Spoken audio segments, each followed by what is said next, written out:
मंडळी, राष्ट्रवादी काँग्रेसचे ज्येष्ठ नेते छगन भुजबळ यांना मंत्रिमंडळात स्थान मिळालं नाही, म्हणजे मंत्रिपदाची खुर्ची मिळाली नाही.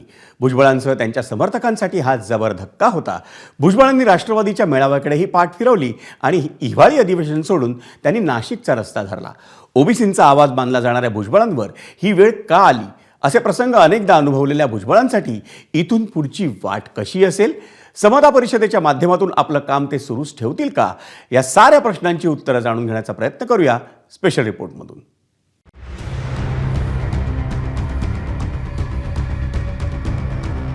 Are you upset that you've been not made part of the cabinet? Yeah. I am. कुठे टायरची जाळपोळ, कुठे रास्ता रोको, तर कुठे राष्ट्रवादी काँग्रेसच्या कार्यालयासमोरच आंदोलन. नाशिक आणि येवला तालुक्यात हे सगळं सुरू आहे आणि याला कारण ठरलंय छगन भुजबळ यांना मंत्रिमंडळातून मिळालेला डच्चू. आम्ही जर भुजबळ साहेबांचा पुन्हा मंत्रिमंडळात समावेश झाला नाही तर आम्ही येणाऱ्या महानगरपालिका आणि जिल्हा परिषद त्याचबरोबर स्थानिक स्वराज्य संस्थेच्या निवडणुकांमध्ये ओबीसींनी ज्या पद्धतीने मोठ्या प्रमाणात महायुतीला मतदान केलं विधानसभेला, त्याच्या विरोधात आम्ही आमचा आवाज केल्याशिवाय राहणार नाही. छगन भुजबळ म्हणजे बाळासाहेब ठाकरेंच्या तालमीत तयार झालेले शिवसैनिक. छगन भुजबळ म्हणजे बाळासाहेब असताना शरद पवारांमुळे जोखीम घेत शिवसेना फोडून काँग्रेसमध्ये गेलेले नेते. छगन भुजबळ म्हणजे राष्ट्रवादी काँग्रेसच्या स्थापनेपासून शरद पवारांसोबत राहणारे ज्येष्ठ नेते. छगन भुजबळ म्हणजे राष्ट्रवादीत फूट पडल्यावर शरद पवारांना सोडून अजितदादांसोबत जाणारा जुना चेहरा. छगन भुजबळ म्हणजे महाराष्ट्राच्या राजकारणातील ओबीसी समाजाचा आत्ताच्या घडीचा सर्वात मोठा चेहरा. असं सगळं असताना मंत्रिमंडळात स्थान का मिळालं नाही, हा प्रश्न भुजबळांनाही सतावतोय. अरे मी काय एक सामान्य कार्यकर्ता, मला डावललं काय फेकलं काय फरक पडतो? काल संध्याकाळपासून बाकी नेत्यांशी बोलणं झालंय का? कारण का मंत्रीपद मिळत नाहीये, पुढची भूमिका काय असणार छगन भुजबळांची? असं मंत्रिपद किती वेळा आलं आणि किती वेळा केलं? छगन भुजबळ काही संपला नाही ना. आपने अपनी पार्टी की इस बात की जिक्र किया पार्टी के सामने, अजित पवार के सामने. कुछ जरूरत नहीं समझा मैं. चलिए. उनकी तरफ से मराठा आरक्षणाचा आगडोंब उसळला असतानाच मनोज जरांगेंना थेट अंगावर घेणारे हेच ते भुजबळ होते. एवढं करूनही मंत्रिमंडळातून डावलल्याची सल भुजबळांच्या मनात आहे. सर, जरांगे पाटलांना तुम्ही अंगावरती घेतलं संपूर्ण अशा परिस्थितीमध्ये, परंतु तुम्हाला मंत्रिपदापासून हुलकावणी दिलेली आहे. त्याचं बक्षीस मिळालं ना.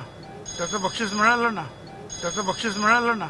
ते मला नाही माहित त्याला कशाला काय केलं आणि काय नाही, तो आमचा प्रश्नच नाही. तो त्यांचा राजकीय प्रश्न आहे, वैयक्तिक. त्याच्याबद्दलचं आपल्याला काय माहिती नाही आणि त्याला का दिलं हे माहीत नाही आणि त्याशी आम्हाला काही देणं घेणं पण नाही. भुजबळांचे महाविकास आघाडीतील जुने सहकारी आणि आत्ता विरोधी पक्षात असलेले नेतेही या असंतोषाचा भडका कसा उडेल यासाठी प्रयत्न करताना दिसत आहेत. छगन भुजबळ यांच्यासारख्या नेत्याला वगळण्यामागे जातीय राजकारण आहे. पण भुजबळ यांच्यासारख्या ज्येष्ठ नेत्यांनी ज्या पद्धतीनं सन्मान्य शरद पवार साहेबांची साथ सोडली ते सगळ्यांना क्लेशदायक होतं. ज्याला त्याला आपल्या कर्माची फळं राजकारणामध्ये मिळत असतात आणि ती आम्ही भविष्यात ती पाहत राहू. फक्त महाराष्ट्राचं नुकसान होताना दिसतं. हा त्यांच्या पक्षाचा अंतर्गत प्रश्न आहे. आम्ही एकत्र असिस्तोवर साहेबांच्या बरोबरीनेच भुजबळ साहेबांचा मान सन्मान हा पक्षाने नेहमीच केलेला आहे. त्यांची सीट ही नेहमी आदरणीय पवार साहेबांच्या शेजारीच असायची. भुजबळांना जे असं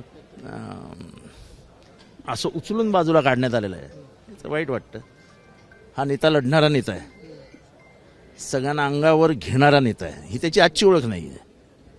मला वाटतं की हो, ओबीसी असल्यामुळे त्यांचा काटा काढला गेला. भुजबळांविरोधात अनेक गोष्टी होत्या. लोकसभा लढण्यासाठी नाशिकमधून दावेदारी करणं, त्यातून शिवसेनेचे उमेदवार हेमंत गोडसे यांच्या मनात तयार झालेला संशय, तसंच विधानसभा निवडणुकीत नांदगावमधून शिवसेना आमदार सुहास कांदे यांच्या विरोधात पुतण्या समीर भुजबळ यांना बळ देत युतीत मिठाचा खडा टाकणं, या त्यातल्या दोन गोष्टी असू शकतात. नाशिक जिल्ह्यातले 7 आमदार निवडून आलेले आहेत. मागच्या वेळेस 6 होते राष्ट्रवादीच्या वेळेस 7 आले निवडून. तर त्यातल्या 6 जणांनी असं सांगितलं, असं म्हणतात अजितदादांकडे जाऊन, की यावेळेस भुजबळांना कुठेतरी थांबवा, कारण भुजबळ जर आले तर त्यांचाच फक्त आवाज होतो, बाकी या कोणाला व्हॉइस राहत नाही. कुठेतरी त्यांनी अजितदादांनी भविष्यातलं भुजबळांचं सध्याचं वय बघता आणि सगळा त्यांना जे नवीन येत्या काळात नेतृत्व तयार करायचंय तर एकदा तोही विचार झाला असण्याची शक्यता आहे. मग झालं ना, आता जाणार का काय आपण अधिवेशन नाही जाणार. आता मी झालो हजेरी लावून आलो. आता जाणार नाही का आपण? नाही आता नाही जाणार. आजवर जेव्हा भुजबळ अडचणीत आले किंवा मोठी लढाई लढण्याची त्यांनी तयारी केली तेव्हा समता परिषद आणि भुजबळ समर्थक मैदानात उतरल्यात. आत्ताही ते समता परिषदेच्या कार्यकर्त्यांशी आणि येवल्यातील जनतेशी संवाद साधून पुढील निर्णय घेतील असं सांगितलं जात आहे. त्यामुळे आता आणखी एका बंडाच्या तयारीत असणाऱ्या छगन भुजबळ यांची समजूत अजित पवार कशी काढणार हा प्रश्नच आहे. मंत्रिपद किती वेळा आलं आणि किती वेळा गेलं, छगन भुजबळ काही संपला नाही ना. नाशिकहून मुकुल कुलकर्णीसह ब्युरो रिपोर्ट, एबीपी माझा. एबीपी माझा, उघडा डोळे बघा नीट.